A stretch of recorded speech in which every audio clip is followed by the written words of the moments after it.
साथीहरु आज म बनाउन जाँदैछु एकदमै स्वादिलो अनि टेस्टी साबुदाना है त, जुन चाहिँ हेल्थको लागि एकदमै फाइदाजनक ब्रेकफास्ट मानिन्छ। र त्यसको लागि सबैभन्दा पहिले 1 कटोरा जति साबुदाना लिनुपर्ने हुन्छ है। र त्यसलाई 1 देखि 2 घण्टासम्म मजाले चिसो पानीमा भिजाउनु पर्छ है त। र भिजाइसकेपछि यो नरम हुन्छ। यति भइसकेपछि 1 देखि 2 कप जति दुध लिनुपर्छ। यो चाहिँ मैले अन्दाजमा राखेको, किनकि मैले पहिलेदेखि बनाइरहेको भएर मलाई थाहा छ। त्यही भएर तपाईहरु पहिलोचोटी बनाउँदै हुनुहुन्छ भने 1 देखि 2 कप राख्नु होला है त। र चिनी पनि तपाईलाई कतिको गुलियो मनपर्छ त्यसै अनुसार राख्नु होला।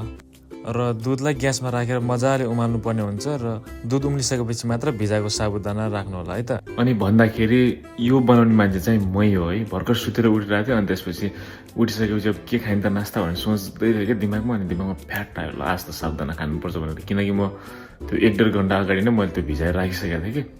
अनि त्यही भएर चाहिँ अब यो बनाउँदैछु साबुदाना। यति गरिसकेपछि 5 मिनट जति राम्रोसँग पाक्न दिनुपर्ने हुन्छ र केही समयपछि हाम्रो साबुदाना तयार हुन्छ। र यदि गाइजहरु तपाईहरुलाई आजको भिडियो राम्रो लाग्यो भने प्लिज लाइक, फलो अनि त्यसपछि शेयर गरिदिनुस् है त।